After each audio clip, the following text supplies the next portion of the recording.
Hola Eugenio. Hola, ¿qué tal? Muy bien. Eugenio Moresma Moliner, etnógrafo, documentalista con una larga trayectoria que ahora se te reconoce también en los Monegros, con el certamen de cortos de Borja Araroz, con el reconocimiento en Monegros se rueda, ¿no? También por tu vinculación con los Monegros, de la que tienes raíces. Sí, bueno, tengo raíces por parte materna, porque mi abuela Gregoria era de Castejón de Monegros, mi abuelo Pedro era de aquí de Sariñena, era danzante, que lo llamaban trenzaderas, porque llevaba siempre las trenzas estas, los cordones del pantalón los llevaba siempre sueltos, lo llamaban trenzaderas. Luego, y mi abuela, que vino de Castejón de Monegros, vino a servir aquí a Sariñena, en casa de los Torres, de los ricos, y pues ahí se conocieron y nacieron aquí. Pues nació el primer hijo, que era mi tío Benito, y luego ya marcharon para Huesca.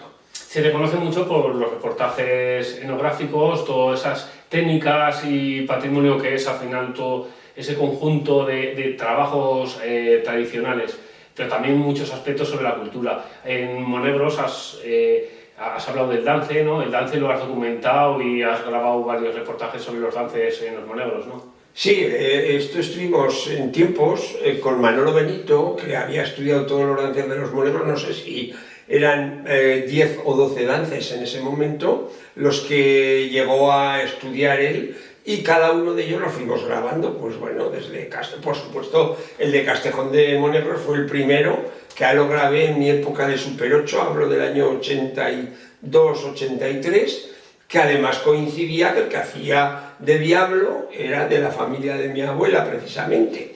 Y luego estuvimos grabando todos, el de la Naja, el de Bujaraloz, el de la Almolda, los gaiteros de la Almolda, en fin, todos los dances de aquí de los Monegros los grabamos en esa época, de los años aproximadamente 80-90, bueno, hasta el 2000, estuvimos recogiendo todos esos dances. Recogiste los dances también. Lo hemos hablado un poco anteriormente, en esas llamadas cuevas rituales, esas cuevas de fertilidad más al norte de los Monegros, pero que no verdaderamente no son lo que se ha dicho que eran de cuevas de fertilidad. A ver, ese es un tema que ha creado pues,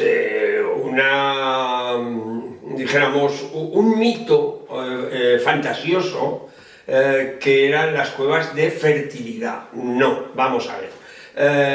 Esto Manolo Benito hace 40 años, cuando empezamos a documentar todo este tipo de cuevas y piedras, que en un principio él llamó fertilizantes, porque siempre ha habido una cosa, y es que los arqueólogos ya de por sí, si no saben para qué sirve esa piedra, pues ya dicen que es una piedra mágica, es una piedra ritual, etc. Lo digo por otro ejemplo, que son los lagares rupestres. Cuando he empezado a investigar sobre lagares rupestres en el norte de Aragón, que llevo unos 15 años y llevo documentados unos 350, los arqueólogos hablaban de que eran piedras rituales, piedras de sacrificios. Hay algunos que están incluso escritos como tales. Bueno, ocurrió lo mismo con las cuevas fecundantes, mal dichas fecundantes, porque con Manolo llegamos a documentar unas 15-20 aproximadamente. Luego en Sesa hicieron una ruta también de las cuevas fecundantes, ya con ese topónimo, con ese nombre grandísimo con carteles, en fin, han ido divulgándolas en ese sentido. Entonces, con Alicia Gallán en el año 2012 empezamos a recorrer todas y cada una de estas cuevas por su interés hacia la vinculación que tenían, según Manolo Benito, con el tema del parto, de la fecundidad, etc., y empezamos a recorrerlas. Total, que a lo largo de un par de años, 3-4, pues he documentado 56 cuevas rituales. ¿Por qué? Pero no son, cuevas rituales, pero no son cuevas rituales, vamos a ver. Entonces, ¿qué ocurre? Hay zonas, como San Lorenzo del Flumen, donde tienes igual alrededor de 12 o 14 cuevas de estas rituales. Hay 12 o 14. La morfología es muy especial, hay que tener en cuenta. Sí, esa morfología pues, ha inducido un poco a esa interpretación. Efectivamente, entonces esa morfología es muy especial, no, muy singular, no se da en España en otros sitios, sí se da en Cerdeña, por ejemplo, en los nuragues. Hay unas cuevas que son enterramientos, que son los nuragues, que también tienen esa forma de que desde fuera no ves lo que ocurre dentro ni desde dentro ves lo que ocurre fuera, que en estos casos nos encontramos con unas cuevas muy singulares, que es una embocadura estrecha, que hay que entrar agachado, girar a derecha o a izquierda, generalmente muchas coinciden a derecha, y luego una pequeña embocadura vertical que te lleva a una cámara. Entonces, claro, eso, al entrar en la primera embocadura da la sensación de que sea un útero materno, pues Manolo Benito, que además era médico, pues él las interpretó como tal, como cuevas, como si fuera un útero materno, como que tú entras ahí, un ritual, sales, etc. Bueno, pues hace unos años, 4 años o así, estuvimos con otro compañero mirando todas y cada una de estas cuevas para investigarlas más a fondo. Efectivamente, en algunas de ellas, concretamente en en San Lorenzo de Flumen, pues encontramos una incluso con los enterramientos ahí al lado, incluso con una olleta en superficie, con huesos, que casi en superficie, etc. Entonces, todo eso ya lo he investigado. Y queda claro de que eran enterramientos. Son enterramientos, efectivamente, y lo que no puede haber es tantos juntos. A ver, piedras de fecundidad hay 3, porque si tenemos en cuenta una cosa que es muy importante, que la televisión llega en un momento que irrumpe y cambia todas nuestras costumbres. Es decir, en los pueblos y en las ciudades se reunían las 3 generaciones, abuelos, padres e hijos. Entonces las 3 generaciones convivían y recogían toda esa información. Y había una transmisión oral, una transmisión oral perfecta. Entonces era cuando se transmitían todo esto. ¿Qué ocurre? Que al aparecer la televisión, pues ya esta vinculación se rompe, se separa. También porque hemos cambiado, también la sociedad ha evolucionado. Bueno, hemos pasado a ser más tecnológica, antes... Sí, pero ya pasamos por eso, pero a lo que voy es precisamente a que ese cambio tan radical que hay, donde ha pervivido la tradición oral, ha sido en 3 sitios concretamente. En los demás no hay tradición oral, por mucho que nos inventemos de las piedras. La piedra fálica de Ayera o de Santa Eulalia la Mayor no es tal piedra fálica ni es tal lugar de fecundidad. Eso es un conjunto de producción de vino, aceite y almacenamiento de grano.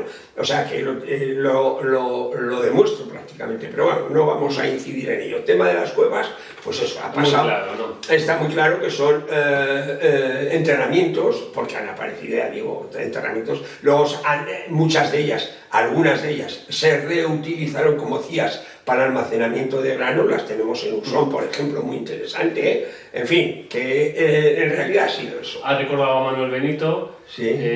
Pues también un gran investigador, etnógrafo, que también profundizó en muchos aspectos en Monegros y en la provincia de Huesca. Sí, bastante. Investigó mucho primero porque él se movía mucho también por aquí, por la zona de Castejón, Sariñena. Estaba más vinculado él al territorio, yo estaba más desprendido por toda España, me movía más con los documentales de los oficios, salvo esa época que estuvimos investigando las piedras, pero luego ya me centré yo en los oficios, ¿no? Entonces él sí investigó bastante sobre Monegros. También está profundizando sobre los lagares. Eso ahora es bueno, ya llevo 12, 14 años y llevamos documentados unos 350 en todo el norte de Aragón, algunos de ellos muy especiales, varios de ellos de época romana, muy singulares y muy importantes, sobre todo en la zona de las 5 villas. En el entorno de Huesca documentamos uno y excavamos con una arqueóloga uno muy interesante, que es el de los Petrasiales, a lo de Lliesa, donde aparecieron hasta 2 contrapesos de prensa de viga, etcétera. Estamos con ellos. Aquí cerca, que estuvimos descubriendo uno, el más moderno, muy reciente, sí. Bueno, entre comillas, que era en la granja de los monjes de la Cartuja de Nuestra Señora de las Fuentes. Efectivamente, hay un topónimo que dice la granja. Contigo lo fuimos a investigar porque en la documentación sí decía, pues lógicamente cualquier monasterio tenía sus bodegas, es importantísimo. Precisamente cuando surge el aumento del cultivo de los viñedos es precisamente a raíz de la Reconquista, es decir, se fundan los monasterios necesitan mucho vino, tanto para consumo propio y como para el ritual cristiano de la misa y demás, como para atender a los pobres, porque hay que tener en cuenta que el vino era energía, o sea, un trabajador en mucha documentación te aparece 1 litro de vino al día, 1,5 litros de vino al día, según el trabajo que realizara bien. Entonces, efectivamente fuimos a mirar eso, encontramos el pozo de hielo, que está muy bien rehabilitado, etcétera, pero luego surgió la duda de ese gran cubo que hay, en un principio, ¿qué es ese gran cubo? Es muy fácil, claro, de esos los hemos encontrado y los hay en bodegas del Somontano, de la zona del Somontano, es decir, un gran cubo tallado en la roca o con losas de piedra o forrado también con baldosa vidriada, una baldosa especial de un color rojizo marronáceo, ¿vale? Y encontramos, ¿te acuerdas? Los 2, 3, 4 fragmentos que había ahí, en algunos casos pegados, es decir, que alguien robó o se aprovechó de aquellas... O reutilizó. Vamos a hablarlo mejor, claro. Reutilizó aquellas baldosas vidriadas para ponerlas en un cubo particular. Luego, todo el edificio, ya vimos que había, no sé si son 2 o 3 arranques de arcos muy importantes, era una gran bodega. Si ese trujal de fermentación de vino, en el cual también estaba toda la repisa para colocar las tablas donde se pisaba la uva, si eso se limpiara hasta abajo, veníamos ahí en la... No te puede parecer, la verdad, todo, un claro. Yacimiento que sería bonito poderlo estudiar. Has nombrado también los lagares que podía... ¿Tienes documentación de que existían lagares en la Sierra de Alcubierre, en la Sierra de la Naja, pero no se han encontrado? Exacto, es que Ignacio de Aso dice que, yo siempre me decían en casa, bueno, como descendíamos de Castejón de Monegros, decían, ahí se hacían las casas, como no había casi agua, se amasaban con vino. Una broma genérica de ahí de la zona monegrina, ¿no? Pero es curioso porque Ignacio de Aso, en su libro a finales de 1700 y pico, está hablando de que en la Sierra de Alcubierre, y concretamente en la Naja, se pisaba el vino en unos lagares en el monte. Claro, tiene que ser porque la justificación es muy clara. Se pisaba en el monte, primero, porque si tenías que trasladar en los cuévanos las uvas hasta la bodega, a nada que tuvieras 3 kilómetros, ya es 1 hora de viaje, con lo cual en ese traqueteo, en el mes de septiembre-octubre, que hace calor, los granos se revientan y entonces ya empieza a fermentar la uva, con lo cual estás estropeando el vino y puedes agriarlo incluso, ¿vale? Entonces por eso se pisaba en el monte, recogías el mosto en los boticos y ya lo llevabas a fermentar a la bodega, esos 3, 4, 5 kilómetros donde tenías la casa, ¿vale?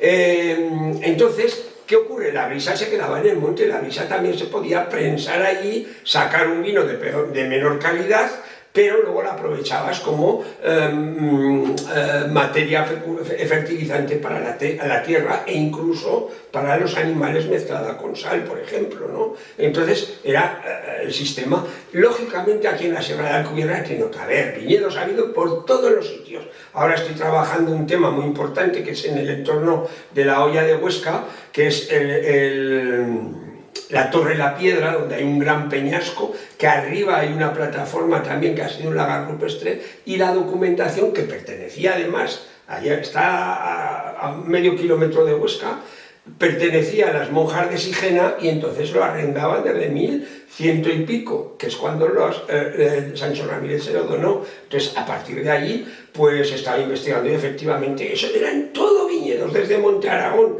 toda esa llanura entre los ríos Isuela, Frumen y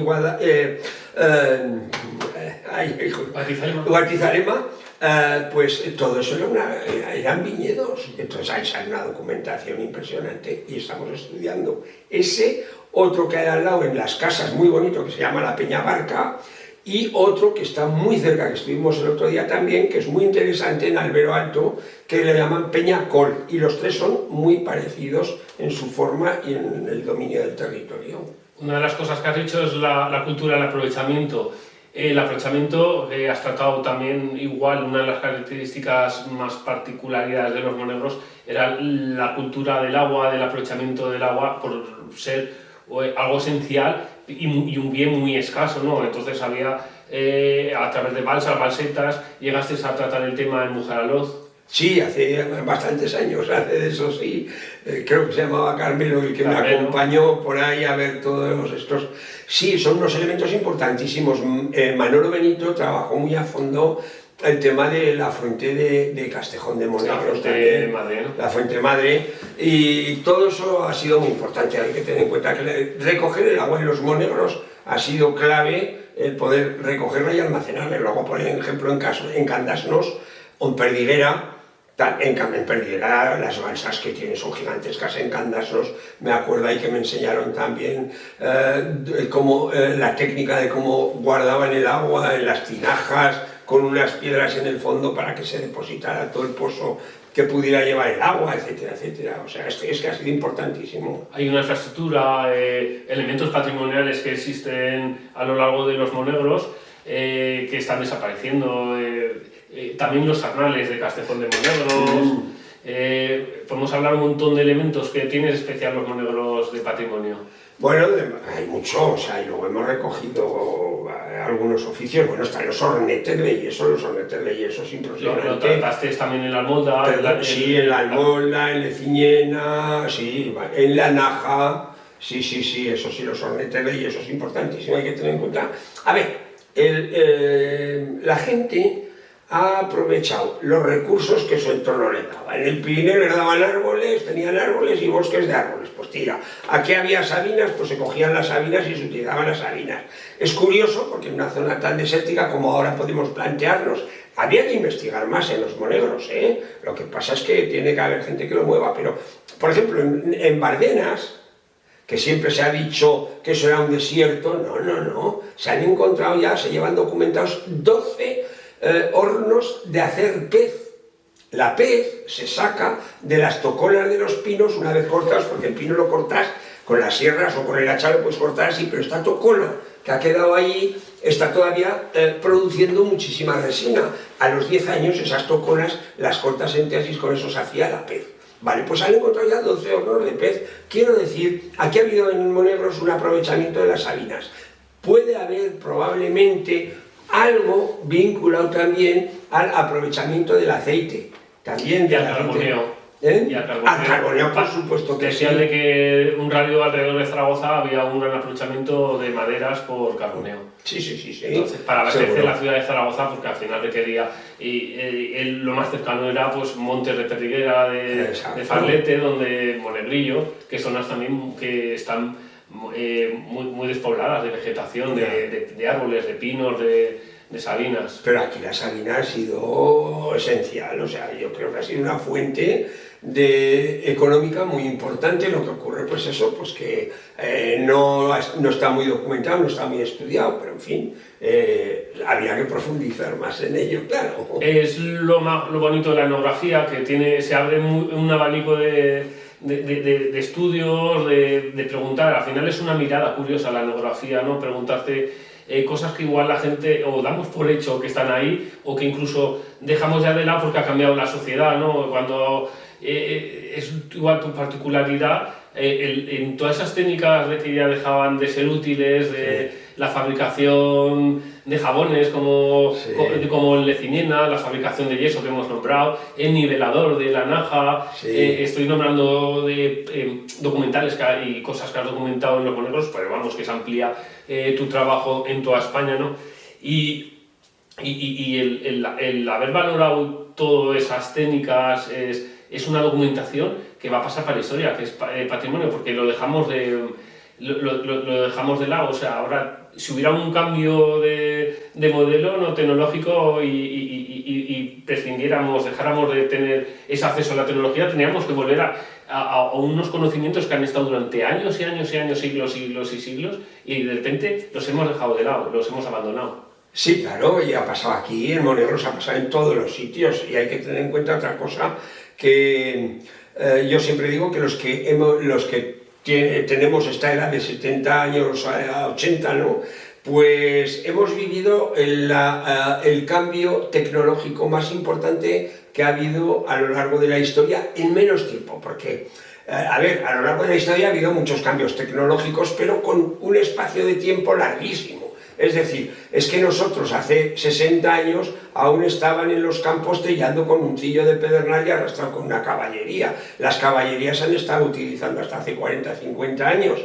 Luego llegan los tractores y ahora vemos los supertractores estos con un ordenador que ya te indica dónde tienes que sembrar el año que viene, etc. Bueno, pues hemos visto ese cambio tan importante tecnológico, con lo cual hemos vivido la pérdida en tan poco tiempo de todos los oficios que iban vinculados primero hacia las caballerías, hacia los trabajos del campo. Todo eso se ha perdido, aprovechamientos y recursos naturales, ahora ya no, todo es industrializado, etcétera, etcétera. Entonces, ese mundo es el que tú dices que ha desaparecido y que nosotros afortunadamente hemos podido ver. Yo he tenido la oportunidad de recogerlo gracias a los protagonistas que se han brindado siempre a recuperar ese oficio, ese trabajo, y ahí está pero claro, es lógico que la sociedad cambia, y más ahora, porque fíjate, ahora todo funciona con móviles. Un ejemplo, fíjate tú, ahora estamos en el 2025, en vísperas de Navidad. Mírate la televisión a ver si encuentras algún anuncio de juguetes.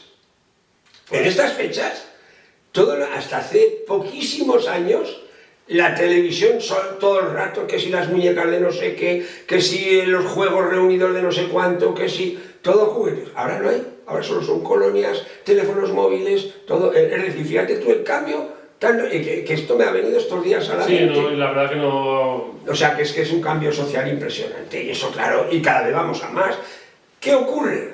También es cierto que ahora con las redes sociales, por ejemplo, mis documentales que están en canales de YouTube, Facebook, etcétera, pues tienen multitud de seguidores, pero encima gente joven, es curioso. Ahora dicen, ¿sí, por qué? Pues no lo sé. Por la curiosidad, porque pues ahora nos sorprende más, porque no lo hemos vivido, y en cambio las generaciones igual anteriores pues lo han vivido, entonces no les resulta curioso, ¿no? Y la curiosidad pues al final... De ver que no sale, como sale ahora, pues que antes empleamos mucha tecnología y antes tenía todo un proceso artesanal. Exacto. Que digo yo, esa sencillez, el ver que un señor se hace con un casco de albergue, se hace un pito, o que... Pero a la vez también eran procesos de muchísimos años, de haber aprendido técnicas y haberlas desarrollado. Es un valor encantador. Y heredadas de unos a otros. Sí. Se me ha olvidado un nombre también que pienso que siempre ha sido muy importante, el esparto, como... por supuesto, claro, a ver. Es que le decimos esparto, pero no es esparto, es albardín. El albardín. No es la planta del esparto que tenemos por Murcia, Almería, y que con ella se puede hacer unos, dijéramos, aperos o aparejos bastante sólidos y demás, ¿no? Aquí es el albardín, que lo único que se podía hacer era sogueta, y algún atrevido pues podía hacer algún aparejo para la caballería, pero principalmente sogueta, ya sé. Para la ascensión, vencejos a Monzón, esto lo grabamos ahí en La Lueza, en 2 o 3 ocasiones, y de hecho han montado ahora un pequeño museo para recordar y para que no se olvide este oficio al que se dedicaron muchísimas personas. Yo me acuerdo cuando me contaban, dice, con esto nos metíamos hasta por la noche, hasta las 12 de la noche, y pin, hacer sogueta, y luego el traje de la comunión del crío ya no salía gratis. Claro, era un poco pues para sacar un dinero extra. Exacto. Lo que daba la tierra, lo has dicho antes al principio, en cada sitio pues había unos materiales para construir, había para aprovechar una determinada manera, o había unos productos que se podían... Aún recuerdo, con el esparto, recuerdo cuando me contaban el peligro de los alacranes, de los escorpiones, porque como los cogían abajo y era verano, estaban ahí, y dice, hostia, y entonces ahí me contaron, la solución era, primero las tarantelas, cuando uno le había picado un escorpión o un alacrán, pues cantarle la tarantela para que expulsara, bailar ahí, moverlo rápido, y friendo el alacrán, cogiendo el alacrán, friéndolo con aceite, y luego aplicarle ese aceite que te fríe el alacrán. Eso me lo contaban los de La Lueza, así. Remedios, también existen sí. Un poco ligado a hierbas naturales que se aprovechaban en la Sierra de la Naja, y esos remedios. Nos vamos a despedir. Quería por último igual citar esa referencia al topónimo que hay del pesquero en Sañena. que puede estar ligado en un principio con unas pequeñas infraestructuras que había antiguamente para obtener pescado. Para tener pescado fresco, exacto. Bueno, casi todos los molinos tenían su pequeña pesquera. No se llamaba pesquera en el molino porque era simplemente un aprovechamiento más, es decir, la canalización que te llevaba el agua del río con sus peces hasta el molino, pues le ponían una reja y ahí se retenían los peces gordos, llegabas y tal. Hemos encontrado alguna pesquera muy interesante en el río Rija, en Torres de Montes, muy interesante. Luego se cita, don Antonio Durán Gudiol cita que en Alquézar, abajo en 1206, se había estado recogiendo dinero para los monjes para poner un opus piscium, es decir, como con una piscifactoría, de tal forma que cuando querían pescado fresco, cuando correspondía, pues se bajaban y se cogían el pescado fresco. Aquí están mirando todos los topónimos relacionados con pesqueros, pesqueras, etc. Y aquí es curioso que en Sariñena hay un topónimo que es pesquero, y es muy fácil que lo haya, puede ser, si es que simplemente una pesquera es un desvío del río o simplemente de la acequia, o bien en la misma acequia una especie de caja o con caseta. En la zona del Ebro aún quedan algunas con su caseta cerrada con llave, porque eso estaba cerrado con llave porque tenían al final había el pescado fresco.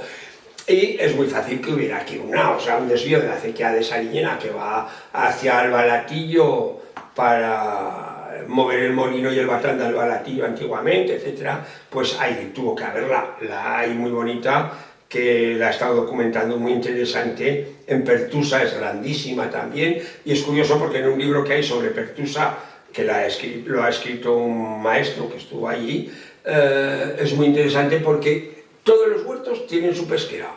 Es decir, la misma acequia que te va llevando el agua la aprovechaban. La aprovechaban. Optimización de recursos. Y ahí se cogían 3 o 4 barbos, mira, para cenar esta noche, por ejemplo. Pues muchas gracias, reconocer, agradecer tu trabajo, tu disponibilidad para la entrevista y para muchas otras cosas que hemos hecho juntos, como hemos dicho, el nacimiento de la Granja de la Cartuja, o a visita de Moncargo o del pesquero y otras cosas más que espero que vayamos haciendo. Vale. Muchísimas gracias. Gracias a ti.